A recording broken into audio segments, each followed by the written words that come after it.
Do you go by Josh or Joshua? What is your preferred go by name? Josh is fine. Josh is fine. I'm Ben, so I go by Ben, not Benjamin. I mostly go by Ben. Only my mom calls me Benjamin when she's really mad at me. Yeah, I can relate. So, you're a presuppositional apologist, correct? That's right. That's right. So, let me tell you a little bit about my project with Real Atheology. So, with Real Atheology, one of the things that we want to do is we want it to be a conversation. We want people to come to the conversation, participate in the conversation, and we want to hear people's different ideas and say, okay, let's dispense with burdens of proof and let evidential chips fall where they may, and really kind of facilitate healthy discussion and healthy dialogue between groups of people that are really interested in these questions surrounding the philosophy of religion. So that's why it's Real Atheology, is because we find these questions fascinating. We're all kind of philosophy nerds, so we really love discussing them. And people who have radically different beliefs than us challenge us.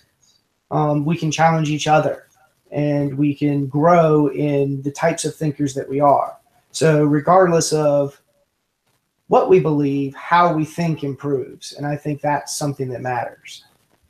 And so one of the things I wanted to do was to get, I've been compiling lists of common questions that presuppositionalists ask. And I have been compiling a list of claims, common claims that presuppositionalists make. And so I wanted to know what you think are the core claims to your view and how you might go about defending them. And I'd also like to know what kind of questions that you ask yourself and questions that you ask people with differing beliefs and why you ask those certain questions. Does that make sense? Yeah, that makes kind of sense. just to learn, because we both have systems of beliefs, and so let's just figure out how both of ours work. Right. So do you want to, so right now, I'd just lay out what you think presuppositional apologetics is, what it means to you, how it's used as a tool, faith, how it's helped you grow in your faith, any of those sorts of things. Well, I find that presuppositional apologetics is the biblical way to go about defending the faith. It's all founded on Scripture. It doesn't put God in a situation where he's under the judgment of the unbeliever. So it actually starts with God and goes from there. So how it's helped in my faith is I felt it to be kind of a sanctifying methodology. It's sanctifying. That's an interesting word. Why do you use that word? Just out of curiosity. I would say that's contributed to my growth as a Christian. I've never actually had to explain that before, but that's welcome to philosophy. Yeah. I would say that before discovering the presuppositional method, I don't want to say I was an Arminian, but I never really considered the issues between Calvinism and Arminianism, at least not as deeply as I have since discovering presuppositional apologetics. So what are those? How do you distinguish those two? Because I know that this distinction between Arminianism and Calvinism is not as sharp as most people would think. There's kind of a gray area, isn't there? Where do you kind of fall? Where do I fall? So you say that you're an Arminian? No, I'm a staunch 5-point Calvinist. Okay. My mistake. I misunderstood. No, I'm just saying prior to discovering presuppositional apologetics, I never really gave it that much thought. Okay. It didn't seem like a real critical issue to me. But But since learning presuppositional apologetics, I've come to a greater understanding and a greater interest of soteriology and in regards to the Arminian position versus the Calvinist position. Soteriology, you mean the relationship that we would have with God? What do you mean? It's the doctrine of salvation, how one comes to be saved. Okay. So, yeah, I mean, Arminian the salvation would say narrative.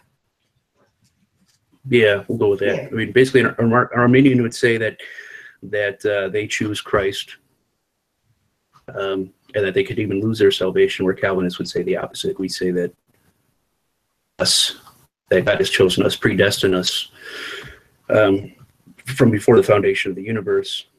And so Calvinists have a hard determinism, kind of at the core in this. Not hard determinism.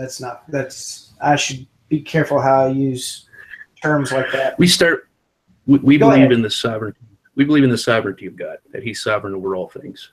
Aseity, correct. Sure. Yeah. Yeah. So He's in control. He's in control of everything. And when it comes to God, either He's in control of everything or He's in control of nothing. So really, wow, that's the difference between the Arminian and the Calvinist position. And I think Calvinism can be arrived to just from proper exegesis of Scripture. I think being a presuppositionalist and learning the method of presuppositionalism and listening to guys like Dr. Greg Bonson has really helped to come to a greater understanding of what some of those tough verses actually mean in regards to salvation and the doctrine of election and so forth. And so when you say tough, what do you mean by that? Like difficult to grasp, or tough in the sense that there's tensions with moral intuitions or epistemic intuitions? What do you mean by that? Well, tough, I would say that there's a lot of people who can't handle the idea of God's sovereignty, in that He chooses us instead of the other way around. Mm-hmm. So people by nature want control of their destiny and what they do. Would you? So I'm asking these questions out of pure curiosity. Yep. So when I conceive of God, the concept that I first go to is the concept of always being worthy of worship. So I think that if we're going to be properly talking about a being, God, yep, that being must always be worthy of our worship. That's what separates Him from us and makes Him a divine religious object. Sure. And so I believe that any being that is always worthy of our worship must be perfectly loving. And so I think that's a divine attribute that I think is often neglected. Christians are quite fond of saying, God is love and things of that nature. Would you claim that God is by His very nature perfectly loving? I would say He's by nature, He is love. And one of the problems that we have... Tell me what you mean by that. So you say He is love. So I assume you mean God is love. So I would say God is love. But I think there's a difference between being love and being loving, or being all loving. And I think that's probably an important thing to clarify with unbelievers, because they say, well, if God is all loving, how can He send people to hell? The truth is that He's all, but He's also all good, and He's just. So that's how He's actually able to send people to hell for an eternity, is because He's good. And that's probably one of the greatest threats, I think, for an unbeliever, is God's goodness. Mm-hmm. So putting the problem of hell is we'll put that to the side. I'm not even, so I'm talking about our concept of God. Sure. So before we even put any meat on the bones of which God this is, we're talking about that. So this is, again, I start kind of from the top and work my way down. And I start with the being that's always worthy of worship. And so then I get to infinitely powerful, perfectly moral, and the one that I want to emphasize more, perfectly loving. Okay. And so I'm curious as to your opinion on do you think that God is perfectly loving in the sense that he is always worthy of our worship because he's always praiseworthy in his love and he's never deficient in his love or blameworthy Sure. in any sense? Yeah, that sounds good to me. Yeah. Yeah. So that's one of the things that I do. So obviously I can only be impartial to such a degree. I have my own biases and my own beliefs, and I try to minimize my biases as much as I can. And so a lot of these ideas, I try to test them. And so I want to see it. And so that's kind of why I'm asking you this question about God being love, because I've found that not everyone subscribes to it. It's actually been surprisingly controversial. Okay. I have encountered people who think that no, God doesn't love or love people as perfectly as he could or unsurpassably as he could. And so it's just always surprised me. And so I, with the Calvinist tradition, that fits in that picture, right? The notion of perfect love fit, or is there some sort of tension in there that could potentially arise there? No, I don't think there's any tension there at all. No. Okay. So coming back to presuppositional apologetics, what is the method? What is it to you? How does it tick? So as a philosopher, we think of thinking as we have different tools. We have different tools of arriving at different conclusions or raising certain questions or resolving certain tensions. So how does it function for you? Is there like an overarching argument that you're trying to fit the form of? Or so to give an example, that what I've been able to put together is that one of the claims is that God is a necessary precondition or a necessary condition for either truth or knowledge, or our perceptual beliefs in an external world. And so then the second premise would be, obviously we have knowledge. There are things such as truth and stuff like that. So then it would follow God exists. Is that how you frame the argument, or spell it out for me? Well, the presuppositional argument, like I said, it starts with God. God is the necessary starting point. So I guess if you put it in a for what? So we can just say we can add that predicate starting point, but starting point relative to what? For my worldview. For my philosophical framework, God is a necessary starting point. So the argument is not necessarily that, the laws of logic exist, therefore God, but rather God, therefore laws of logic. If you were to put it into so the laws of logic, on your view, are contingent in the sense that they could have been false. No, not really. And speaking of laws of logic, I really wanted to ask you, do absolute laws of logic necessarily apply to this discussion? Sure. Okay. How do you get absolute laws of logic on your worldview? I don't. What do you mean, how do I get them? You're an atheist, right? Mm-hmm. Okay. Are you, so as an atheist, how do you get universal, immaterial, invariant laws of logic? They're necessary truths. They're like mathematical truths or modal truths or normative truths. Or are they universally true? Yeah. Well, so what do you mean by universally? So that's obviously a nebulous term. Do you mean all times at all places? Yes. Okay. How do you know that without appealing to for all different perspectives? I can't know that. Okay. Because that's a properly basic belief. So there's a chance, though, that they may not be universal. Yes. Okay. No, a chance that they may not be universal. What does that mean? Well, is there a chance? Because you said they could be the case. They don't apply everywhere, right? No, they necessarily apply everywhere. Okay. And these are universal in all possible worlds. It's actually how we distinguish possible worlds from non-possible worlds, is by appeal to something like the law of non-contradiction. Okay, I guess my question is how do you get such laws in a universe where atheism... Get them. What do you mean by get them? Like, I can go get milk. How does your world, how do you account for the existence of such laws? It doesn't have to account for that. They're true in all possible worlds.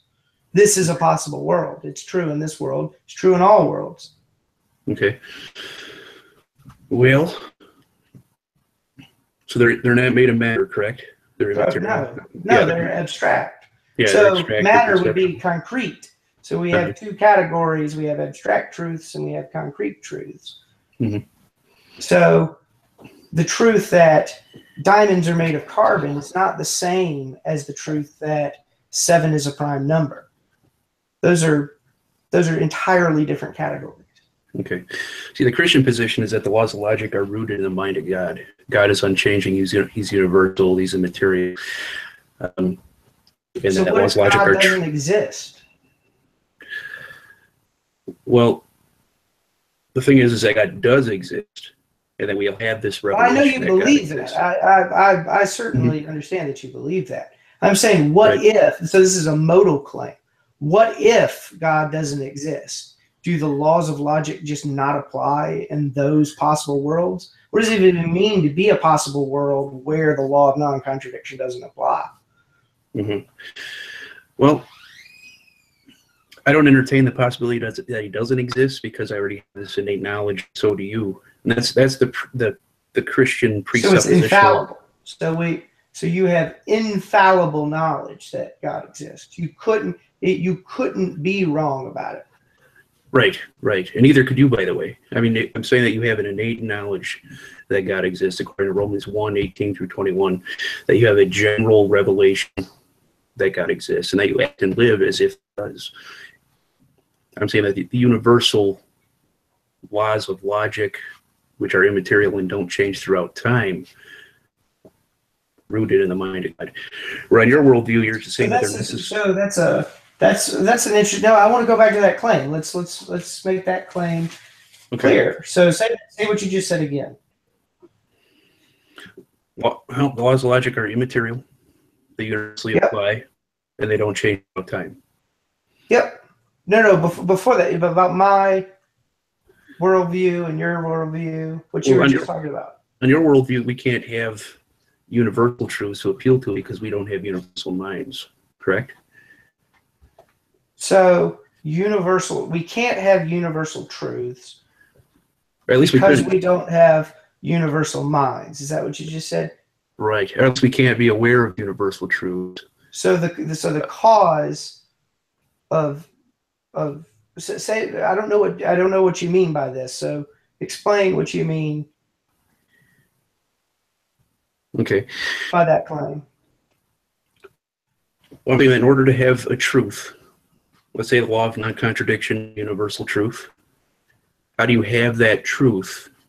How can you appeal to that truth or assert that that truth is universally true without appealing to a mind that is universal? Because we're finite. Our minds are particular. We don't have universal minds. So how do you apply to universal truths, or not to, but appeal to, without a universal mind? I don't understand why universal mind would solve anything, or what is the problem? So that the mind is solving, and how is the mind solving the problem? Well, I'm not saying. I'm deciding about which worldview, the Christian one versus the atheist position. Well, no. So forget that I'm an atheist right now. You're explaining to me. Yep. So it doesn't matter what I believe. If your argument works, if your argument is sound, it makes zero difference what I believe. But this is how the presuppositional method works. I mean, this is how I'm going to have this discussion with you. And seeing that you have an interest in presuppositional apologetics, yeah, we're going to do this little dance for a little bit here. So I'm saying that the laws of law comport with the Christian worldview based on our knowledge of God, being that He is omniscient, or not omniscient, but omnipresent. He's universal. not made of matter, and he doesn't change So when through you say time. he's omnipresent, that doesn't. So and then you say he's universal. That's vacuous of meaning. When you say omnipresent, you mean that he's present at all moments in both time and space. Right. That would be so. That's how that statement has content to it. But to say God is omnipresent, meaning he's universal, that gives it doesn't mean anything. Okay.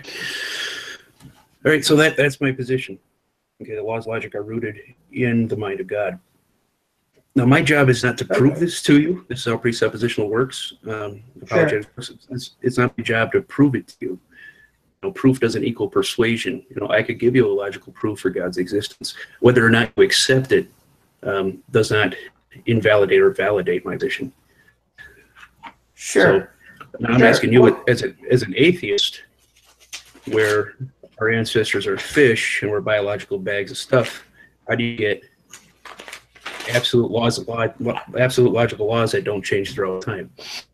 Like, for example, we know that the laws of logic will be the same in the future as they are today. Because they're necessary truths. Remember, they're true in all possible worlds. Saying that they're necessary. So the future is a possible world, isn't it? So it's going to be true there. What? The past is also another possible world, isn't it? Okay. It's true there. How do you determine whether the world is possible or not? And does something that's possible, does that mean that it's also impossible? I don't think you meant to ask the question as you just asked it. Do I think it's possible that something is impossible? Is that what you meant to ask? I'm saying if there's a possible, you said the laws of logic will hold true by necessity in all possible worlds. Correct. Okay. They have to, because they're necessary truths. So when I say they're a necessary truth, that's a modal claim. So I'm saying that there is a proposition, which is the law of non-contradiction. And that proposition has the truth value of true in all possible worlds. That's what I mean when I say that it's a necessary truth. So what's truth? What's truth then? What's that? What's truth?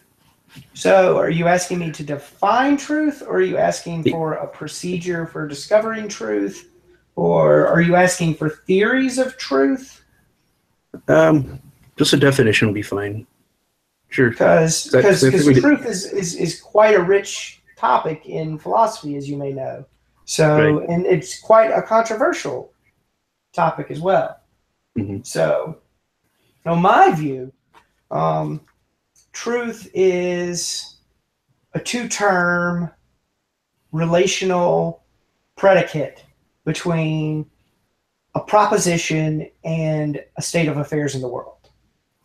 So what I mean by that is that if what we are saying, if the relationships in our sentences that express the relationship between our beliefs and how the world is in reality, that's truth. Okay. And the laws of logic are true by necessity. Correct. Because they couldn't possibly be false. Okay. Now, how do you know that?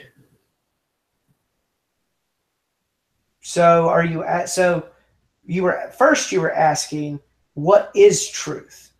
And I clarified. I said, are you asking what is truth, or how do I know some truth, or a procedure for truth? So now your question has now switched from the definition to a procedure, because you're asking me, how do I know that truth? So now I'm distinguishing two questions here. Okay. What is truth, and how do I know some truth? One is definitional or metaphysical, while the other one is epistemic. It's a procedure of how I know some truth.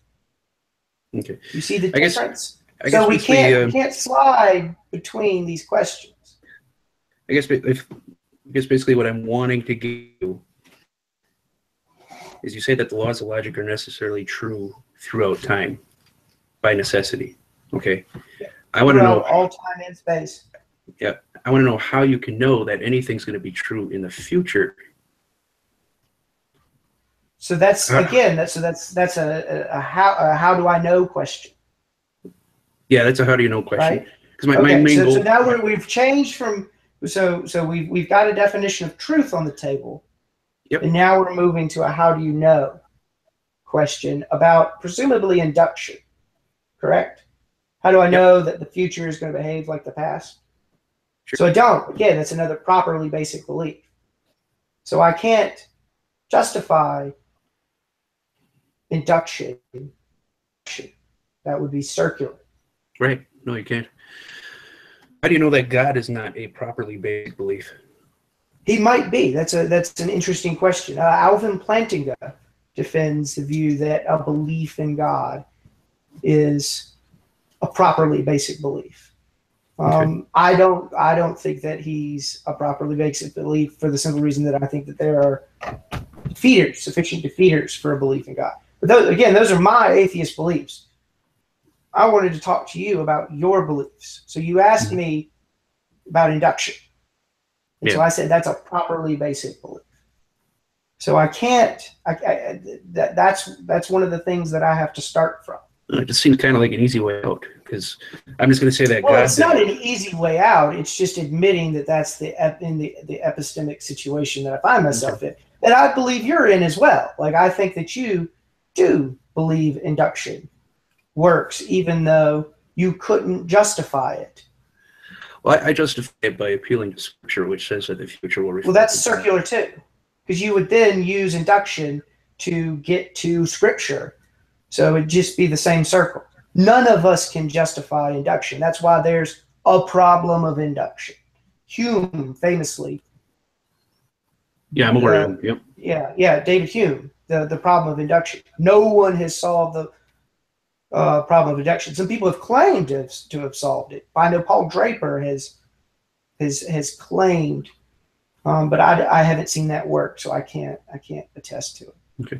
Is your reasoning also a properly basic belief? The fact that your reasoning is valid. So properly basic beliefs are what constitute my reasoning, my cognitive faculties that allow me to respond to reasons in the world. So man is the rational animal, beings that can recognize and be aware of and respond to reasons. So is your reasoning valid by necessity? No, I have fallible reasoning. Okay. I'm a finite creature. And my cognition, many of my cognitive faculties and capacities are not that great. They're quite prone to error. How do you know your reasoning is valid now? I don't know it's valid now. So when you say valid, so we have to be careful. Again, we have to be careful here with these philosophical terms. Valids can be a property of arguments. Do I know? So I would say no, that sometimes my reasoning is invalid in the sense that I form an invalid argument. But I don't think that's what you meant. I think by invalid, you mean justified, like not justified. No, I'm talking about your ability to come to logical conclusions or valid conclusions. My ability to infer conclusions via deduction or induction. Yeah, those are both properly basic beliefs. But your reasoning is not. The validity of your reasoning is not a properly basic belief. It's contingent. I'm asking you, how do you know that I cannot justify. But so reasoning. Think of reasoning as a ladder. So I can climb up a ladder, but I can't climb to the top of that ladder to reach the bottom of the same ladder. It doesn't make sense. That's how reason works. It's like a ladder. You can't think of you're thinking of it in a circular way right now.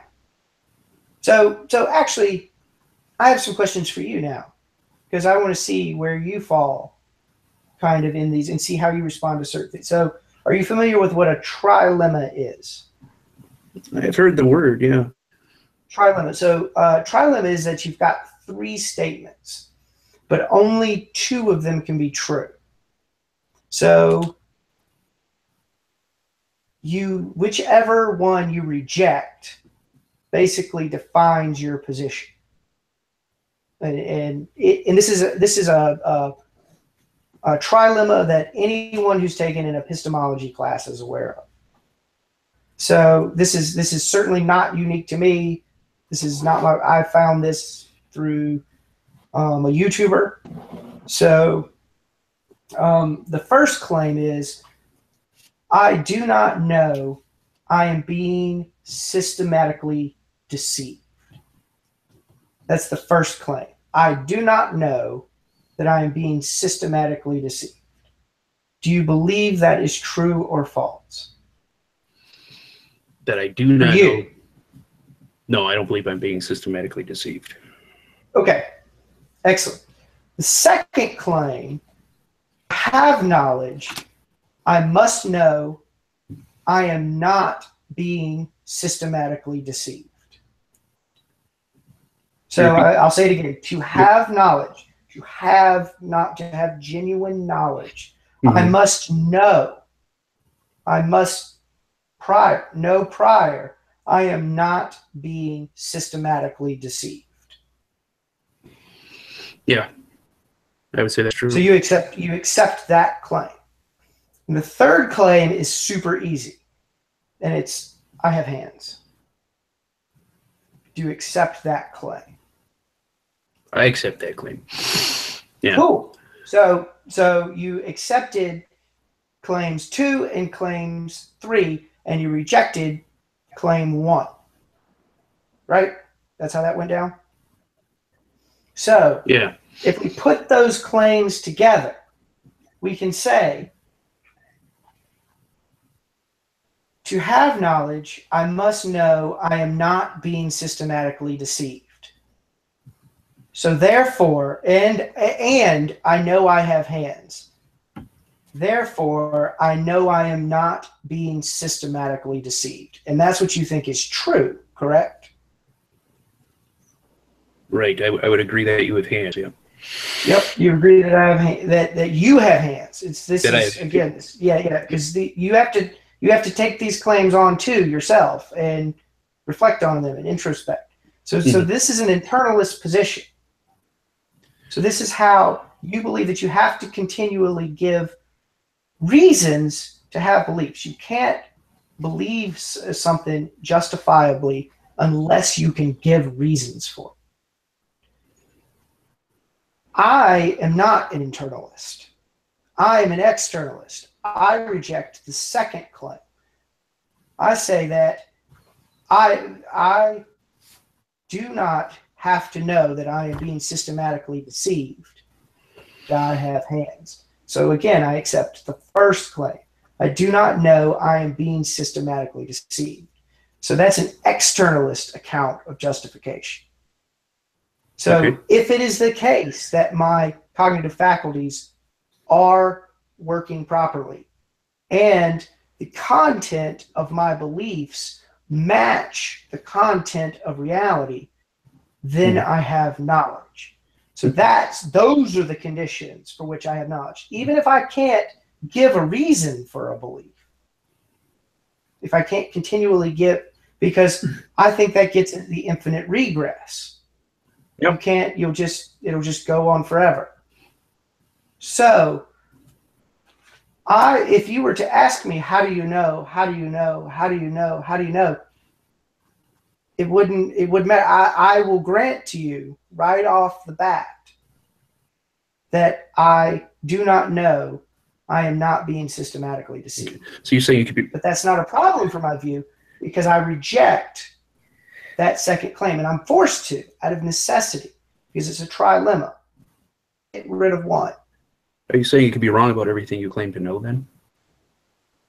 No. No, you couldn't be wrong about everything you claim to know. No. You don't know that you're being deceived? What's that?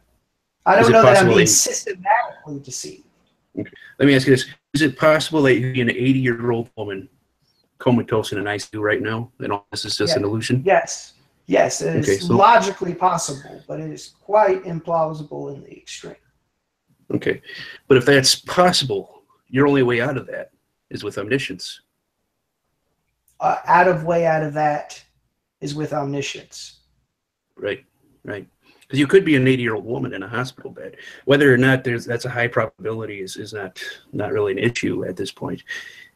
Why is it not an issue? Because of course, so Why would I need, if it's such a remote possibility, why would I even need to consider it further? And why would it have any impact on? Why is it a remote possibility? Well, because of think of how complex that hypothesis was.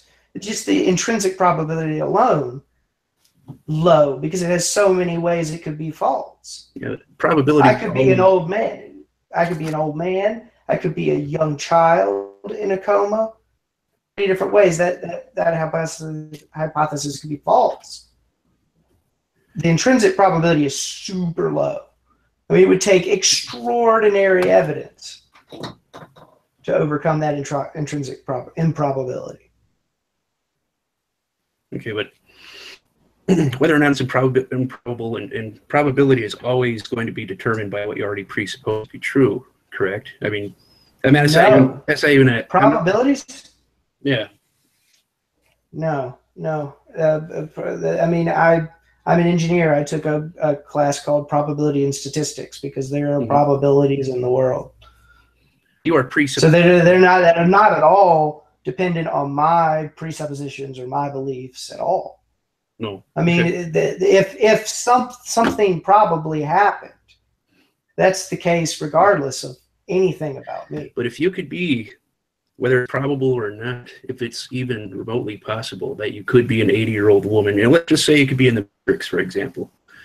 Okay, if that's possible, then anything that you have to say about reality could be wrong, right?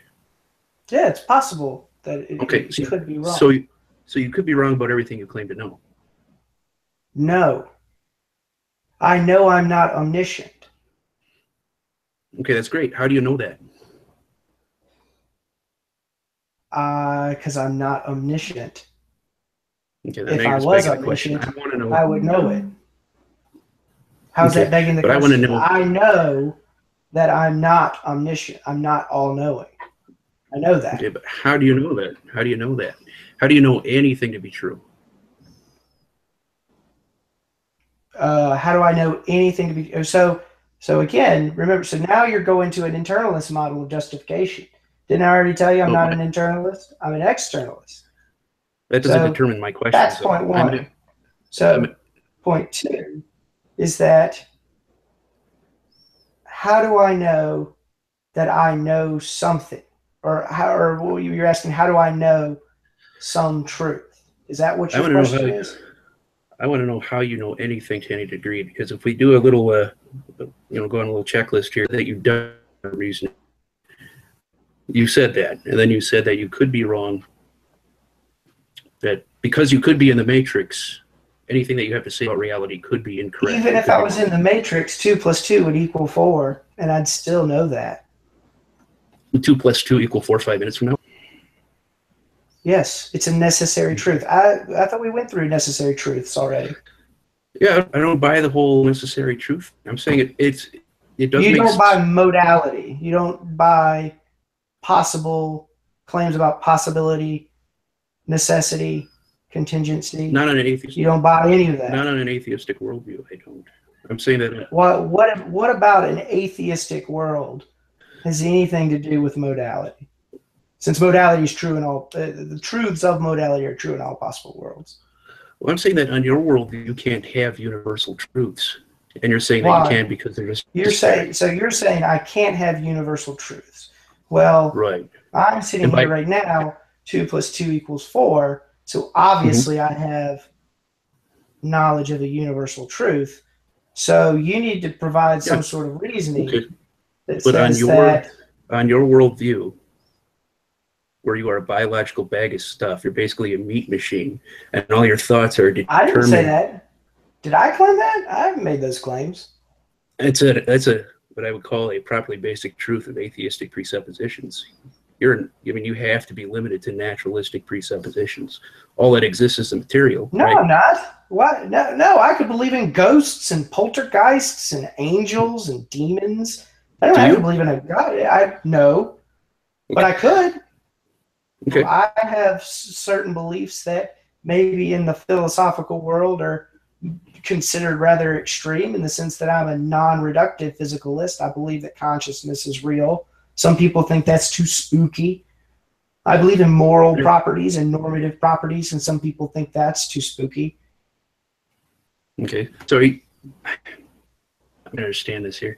Most atheists would concede that they are naturalists, that only that which is natural exists, and natural So causation. naturalist is a nebulous term. So I'm an ethical non-naturalist, which I'm not a naturalist, but I am a metaphysical naturalist in the sense that I believe the physical explains the mental, in this mental reality, concrete reality. The reason why physical stuff has ontological priority. So all your so that in that sense, I'm a naturalist. So all your thoughts are the byproduct of chemical responses acting in accordance to fixed laws of chemistry. Yes. So yes, those are causally necessary conditions. Okay. For my thoughts. So do you yes. control your thoughts, or does the physical world control your thoughts? Both. Both. Okay. I'm a compatibilist, so I believe that determinism and free will are compatible.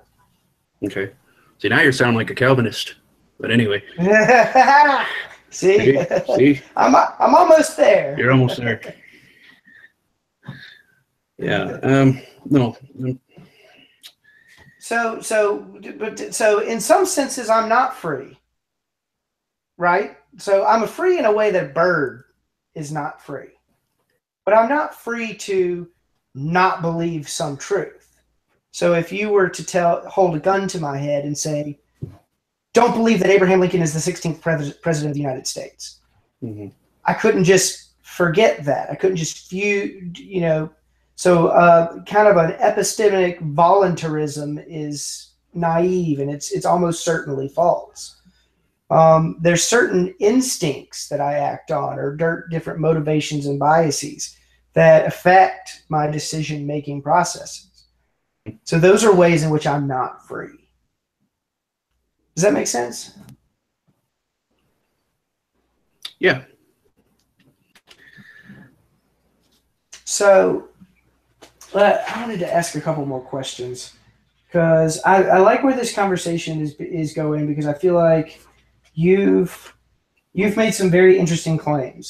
So one of the claims that I've encountered quite frequently is, can you know something with absolute certainty? Or is it possible that God could reveal something in such a way that you could know it for certain? Is that a claim that you would make?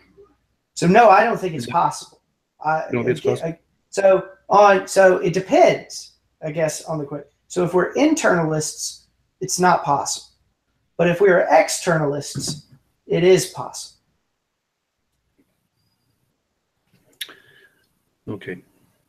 How do you think it is that God reveals himself? I mean, what's your understanding of that? So God would have to reveal himself through a revelation. So if I'm an internalist and I have to give a reason for my belief, I couldn't give a reason for the revelation that I got. I wouldn't be able to know that it wasn't some evil demon pretending to be a God giving me infallible knowledge.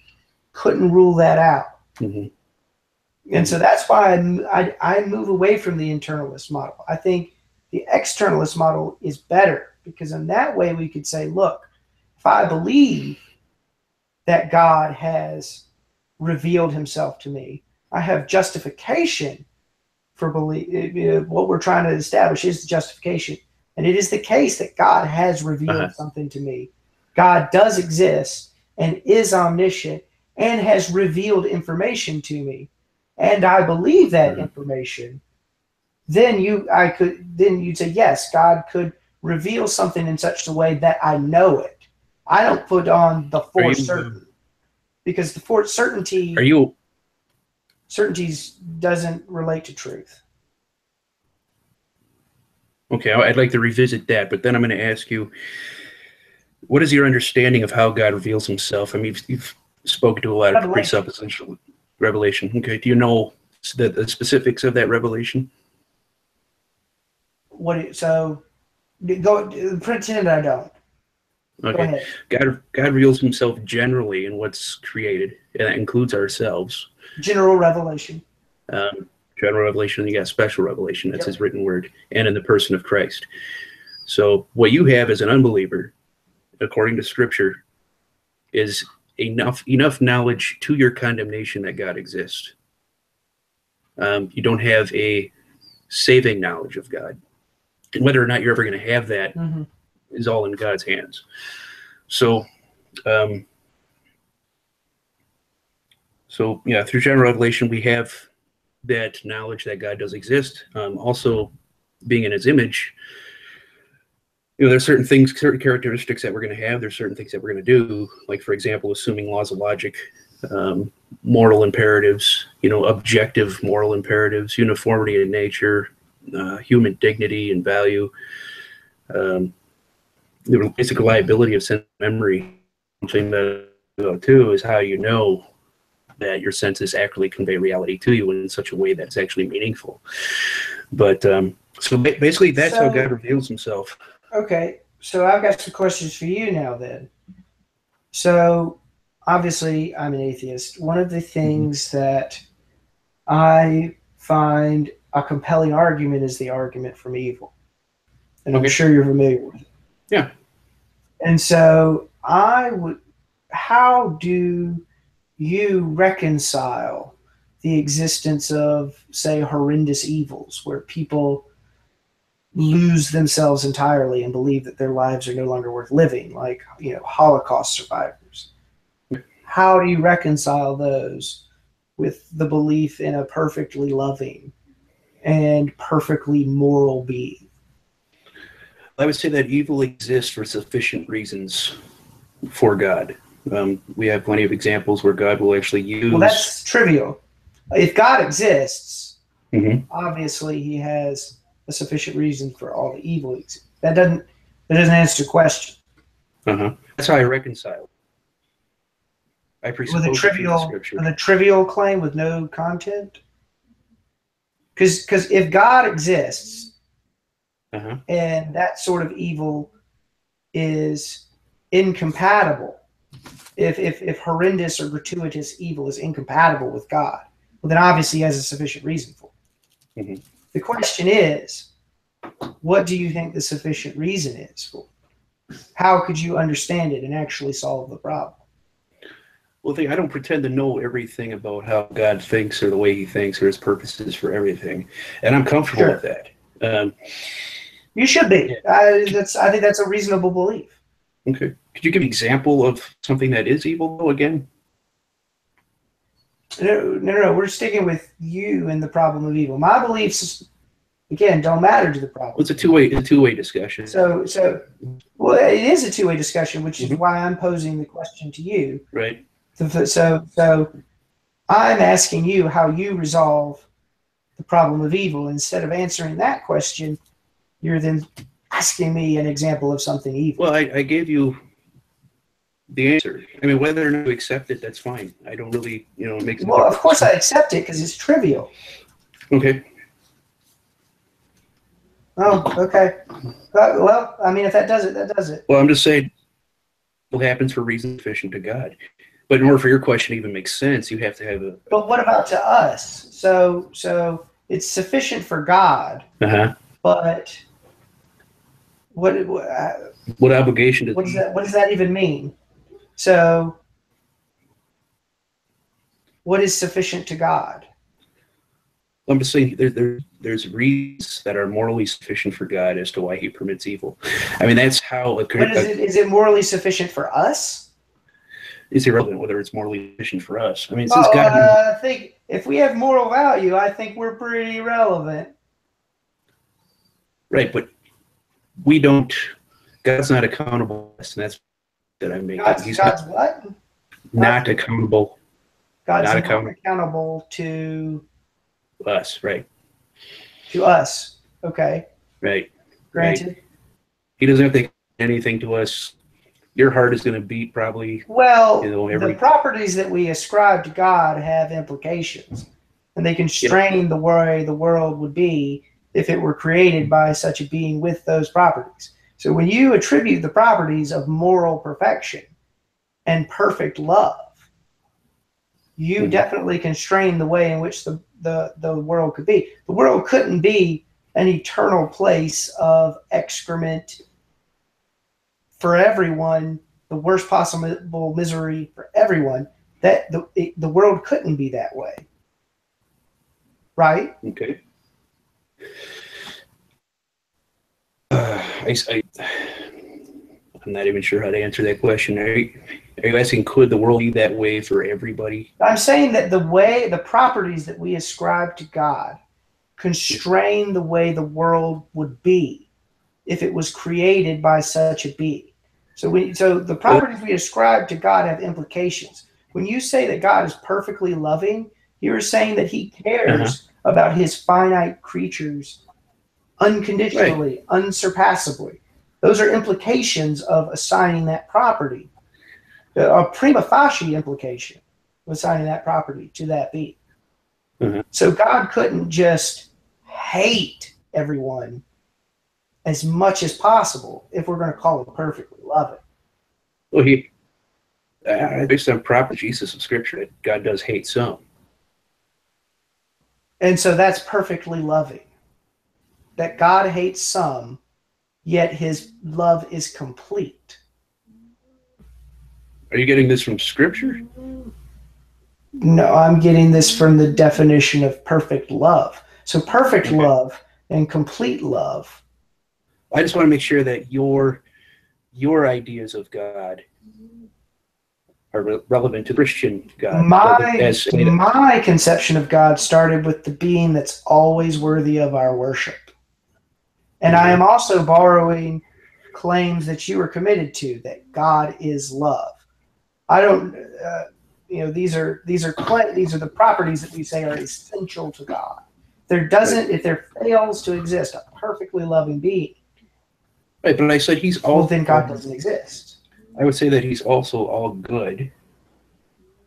And yes, certainly. That's absolutely. And so he's all just. He's also unsurpassably merciful. I don't really know how that fits in with perfect justice, but putting that aside, there's several other attributes that we could attribute to God and say what is essential to his nature, such as being disembodied.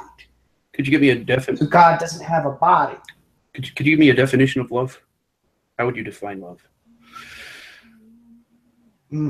Wow. I mean, that's so much ink has been spilled on that question. I would answer, "Baby, don't hurt me." That's how I'd answer that question. Okay. I guess I'm just wondering how you could even ask me the question if you don't know what love is. Doesn't matter. So you have to face the question, regardless of if I ask it or what I believe. So this is philosophy. We are facing questions. So it's not a matter of how could I ask you this question. Yeah, but I have to. I have what you mean by your question. So that's why I asked. Oh, fair enough. So, let me see what else I had in my notes. Okay.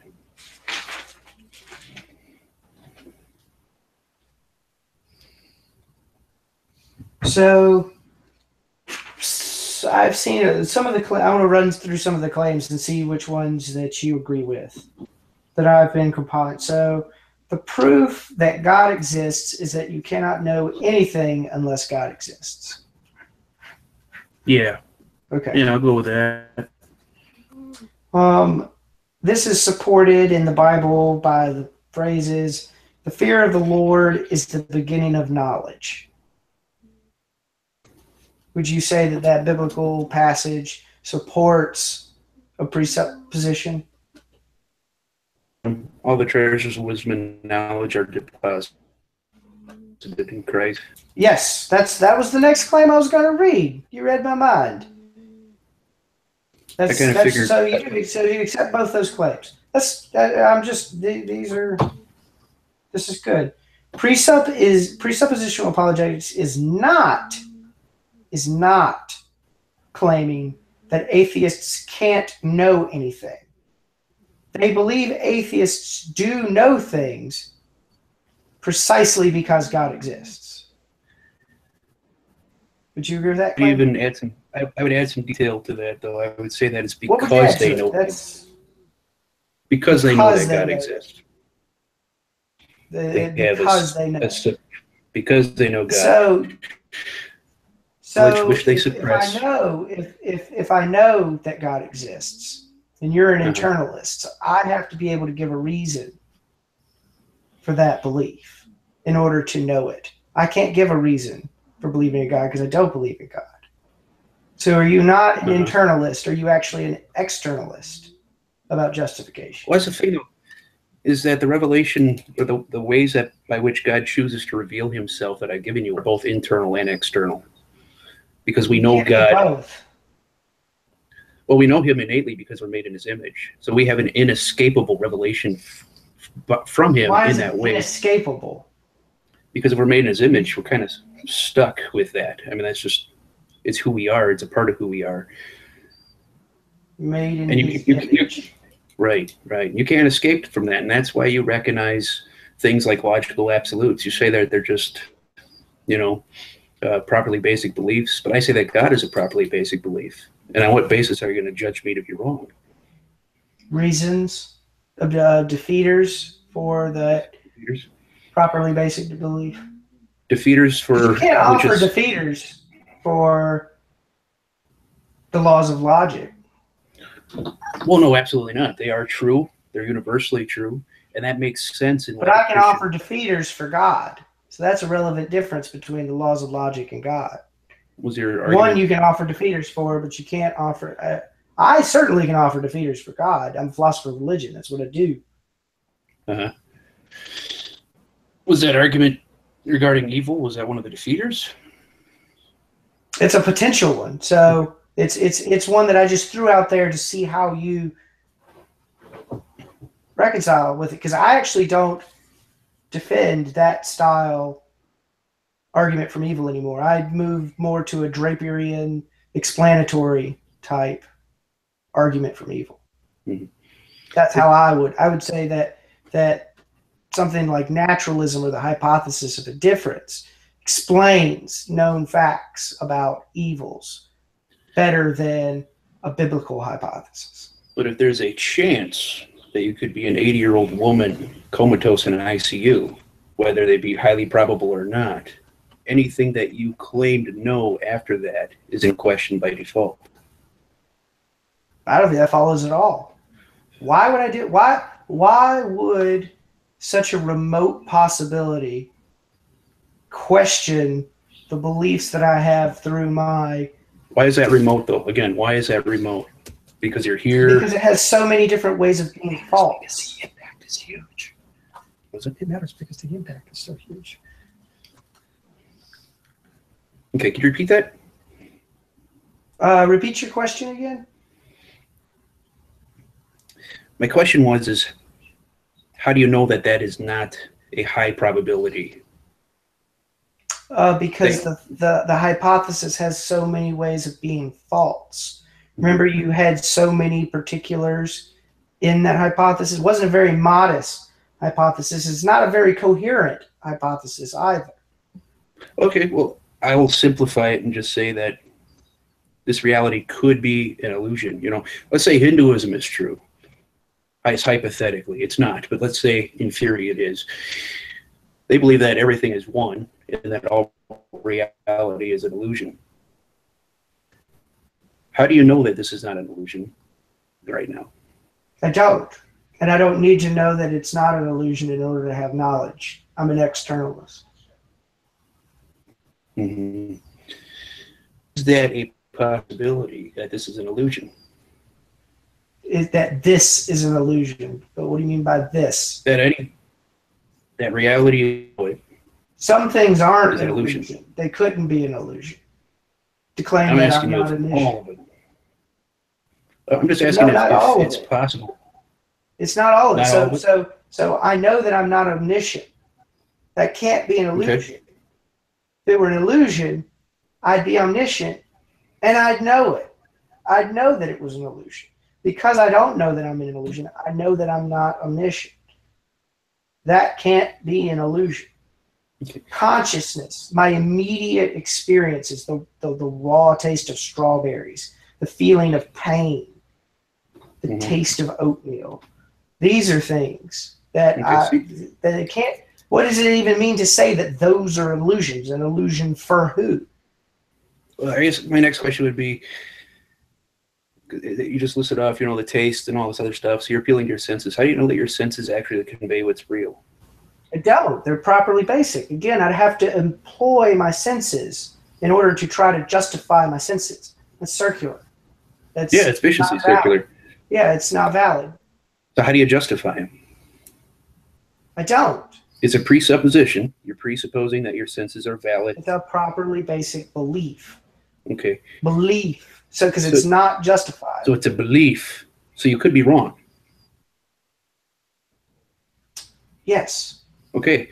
Well, I guess that does it. I mean, you literally could be wrong about everything you claim to know. I don't think so. Well, how does that follow? All right. Say it again. I've obviously misunderstood you. I apologize. That's okay. You are asserting properly basic beliefs, such as laws of logic, and that your senses are basically reliable. And because they are beliefs, they could be. So my senses might not be reliable. That's a possibility, right? We would both agree that your senses might not be reliable. No, I don't agree with that at all, because God has revealed things to me in such a way that I can. You've never seen a mirage or an illusion. I have, but I have. So those are your so your senses aren't always as reliable as you think. I didn't say always. I said basically reliable. So I'm saying basically reliable when I say properly basic belief. Beliefs, yeah. But you could be wrong about that. So, yes, they're beliefs. So, obviously, if my senses could not be reliable, if that's a possibility. Okay. See, now in the Christian worldview, on the Christian worldview, we know. No, you don't. No, you don't. Hear me out. It would be circular for you to use your senses to justify your senses. So you would have to use your senses to look at Scripture, to hear, about Scripture. So, and the Scripture the Scripture justifies that presupposition after the fact. There's nothing wrong with that at all. Yeah, all worldviews are circular. No. Yeah, you can't escape that. They're not. But there's a difference between vicious. No, all circular arguments are invalid. They do not establish anything. Period. Okay. Based on laws of logic, which are a belief, which you could be wrong about. So my belief about the laws of logic, or the laws of logic could be false, because you said that the laws of logic are a properly basic belief. Yes. Right. So you believe that the laws of logic are always true, but you could be wrong about that because it's a belief. You don't have epistemic certainty. I don't have epistemic certainty. So certainty. Why is certainty important? Certainty is important because without certainty, you can't know anything. That means you could be wrong about everything. Well, that doesn't follow. That doesn't follow at all. So, are you saying that we don't? So let's say you are certain that there's a giant grapefruit in the backyard right now. You are just certain. You're certain of it. It's a psychological state. You're certain. Is that a giant grapefruit in your backyard? No, I would need justification for it. No, we're not talking about justification. We're talking about certainty. And you're saying that without certainty, we can't know anything. And I'm saying that certainty is not a good guide for truth. No. I'm talking about epistemic certainty. I'm saying we know something that we cannot be wrong about. Are you denying certainty? No. So say what certainty is again to you. Something that we know that we cannot be wrong about. Yeah. So obviously, since I've said I know I'm not omniscient, in that sense of epistemic certainty, I am epistemically certain that I know that I'm not omniscient. How's that? Okay. I would agree with you that you know that you're not omniscient. And that's where the question comes into play. So I know something. So I know something. How do you? I Yeah, know you do something, know something. and I don't know that I'm not being deceived, and I do know I have hands. That makes me an externalist. I'm saying you know things because you exist in God's universe. You couldn't know anything on the basis of your own presuppositions because you So appear I can't give a reason. You're an internalist. I can't give a reason for my belief. I don't believe. I'm not giving it. So obviously, I don't know that. You can't say I know that because I haven't given a reason. Are you an externalist now? I'm both. Remember, because I said can't that be God. Both. They're not. That's not a view. My.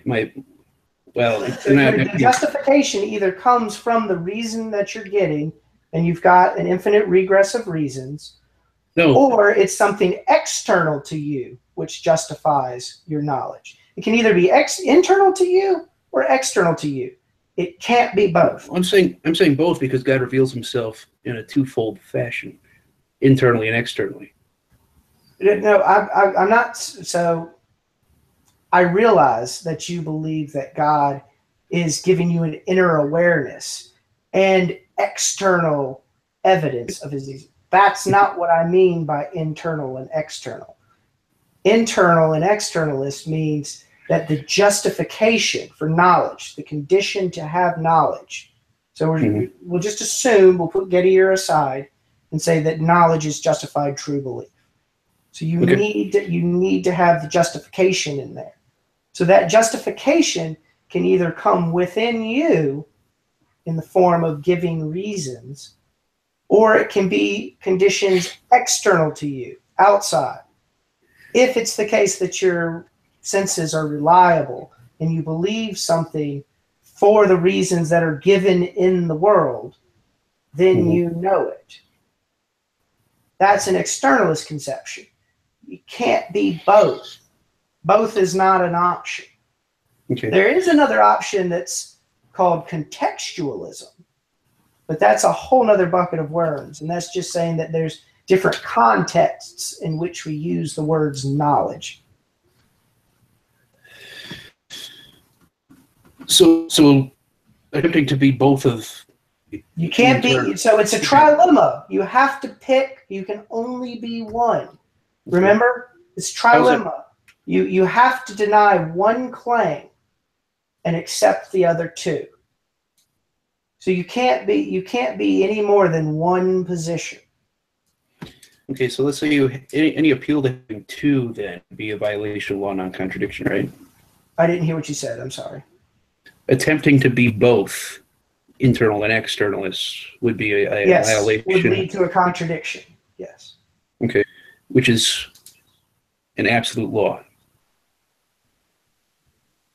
How is a contradiction in an argument an absolute law? I don't even know what that means. It's a violation of an absolute law, right?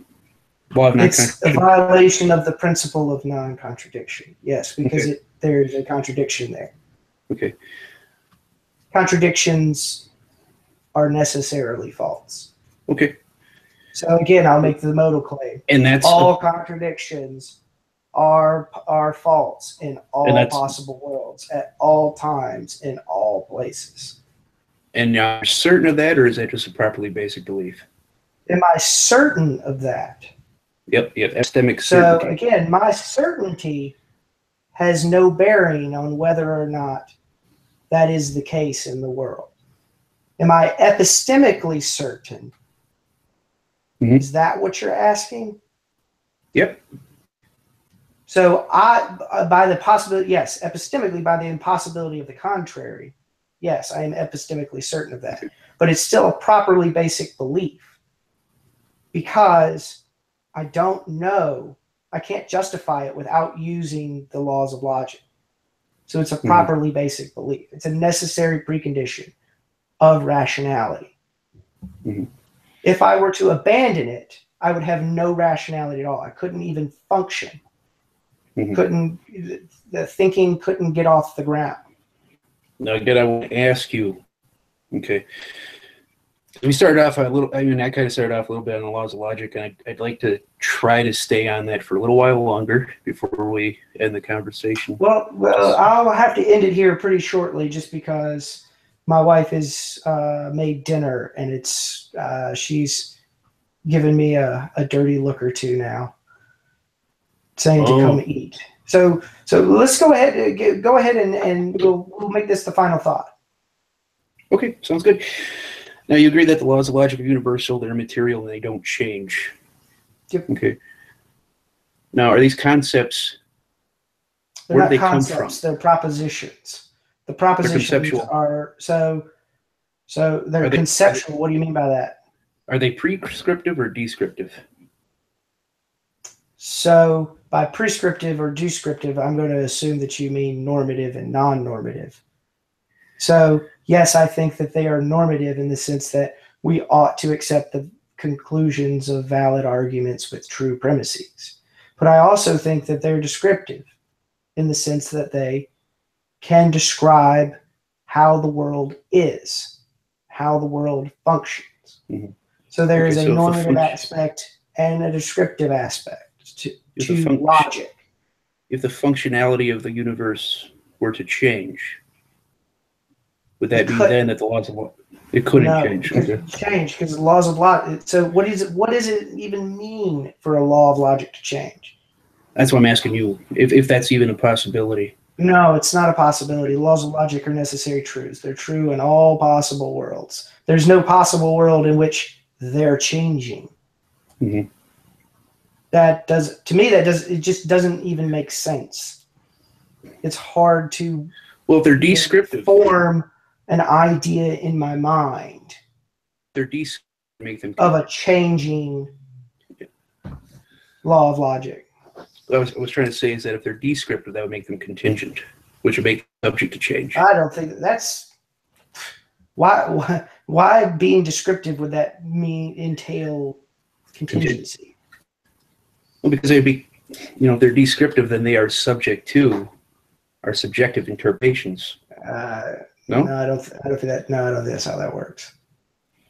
Because for the same reason that rivers can't be sonnets, I think there's a category jumping nature of the claim that you just made.